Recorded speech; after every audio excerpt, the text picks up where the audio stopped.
ऐसा क्या है वृंदावन में जो दुनिया में कहीं भी नहीं है? और ऐसा क्यों है कि ठाकुर वहीं रहना चाहते हैं? उन्होंने अपनी बातों में कहा है हमेशा, मैं दुनिया में कहीं हूं ना हूं, लेकिन वृंदावन में हमेशा रहूंगा। हरे कृष्णा दोस्तों, मैं हूं अनुज शर्मा। ये किस्सा सुनाता हूं कि क्यों है प्यार कृष्ण को वृंदावन से।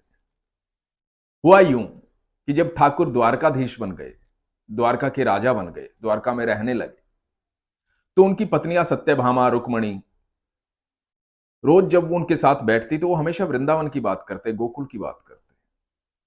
बड़ी परेशान हो गई थी रुक्मणी और सत्यभामा। बोले कि यार, जब भी ठाकुर से बात करो, जब भी द्वारकाधीश से बात करो, हमेशा बात करते हैं गोकुल की, मेरा गोकुल ऐसा, मेरा वृंदावन ऐसा, मेरा ये ऐसा, मेरा वो ऐसा, मेरा बचपन ऐसे बीता। बोर हो गई थी वो।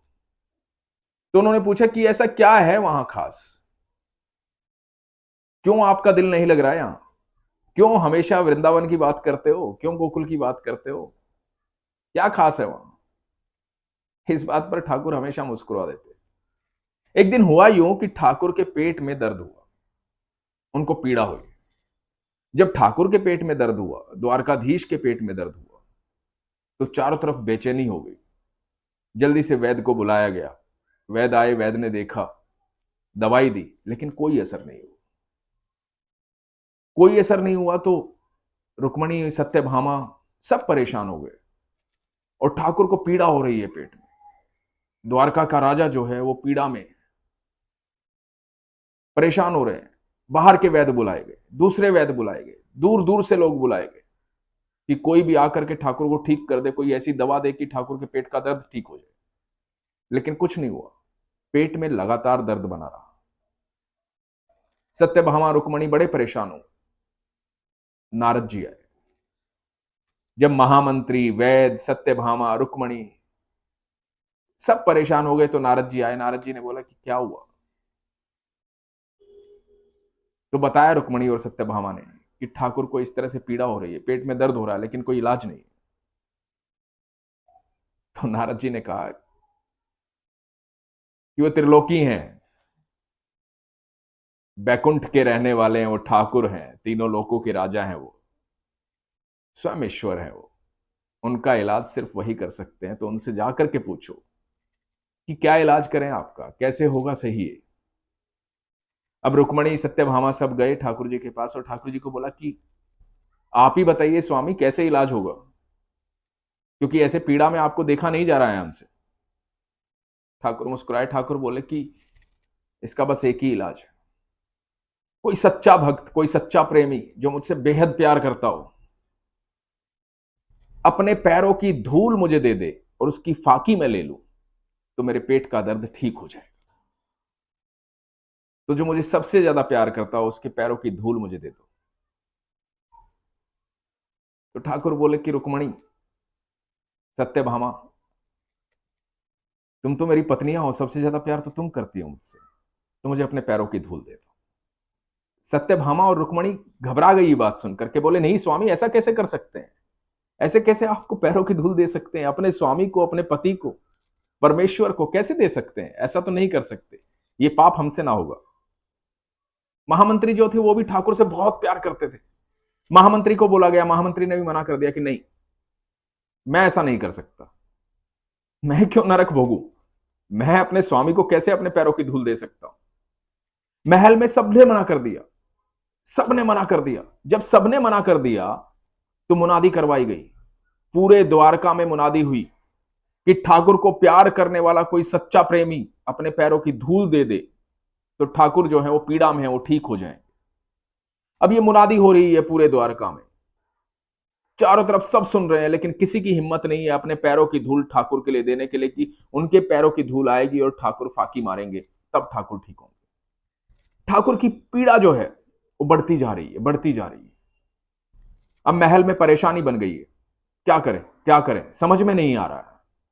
ऐसा कोई भक्त नहीं है जो अपने पैरों की धूल देना चाहता हो। सब परेशान बैठे हैं। नारद जी आते हैं। नारद जी कहते हैं कि क्या हुआ? रुक्मणी, सत्यभामा सब बताते हैं कि स्वामी ने इलाज बताया, लेकिन ऐसा इलाज बताया कि जो संभव नहीं है।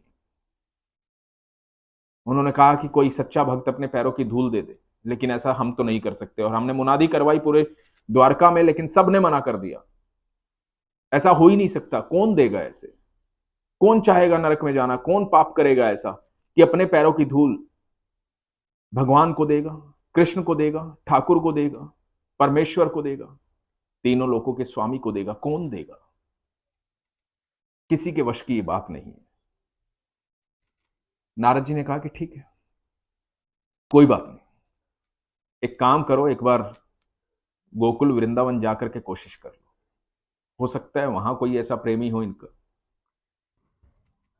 ये बात सुनकर के महामंत्री जो है अपना रथ लेकर के निकल पड़े गोकुल की तरफ, वृंदावन की तरफ। यहां गोपियां जो हैं गोकुल में तालाब पर अपने कपड़े धो रही थी। उन्होंने देखा कि दूर से पताका दिखाई दे रही है, एक रथ चलता हुआ आ रहा है। उन्होंने देखा कि ओह, ये तो शायद द्वारका का रथ है, ये तो ठाकुर के यहां से आया है। तो सबको लगा कि ओह, लल्ला आ गया है, कान्हा आ गया है, कृष्ण आ गए हैं। सब चिल्ला पड़ी खुशी से, दूर से रथ देख रही हैं और खुशी से झूम रही हैं, नाच रही हैं कि हमारा ठाकुर आ गया है, हमारा लल्ला आ गया है।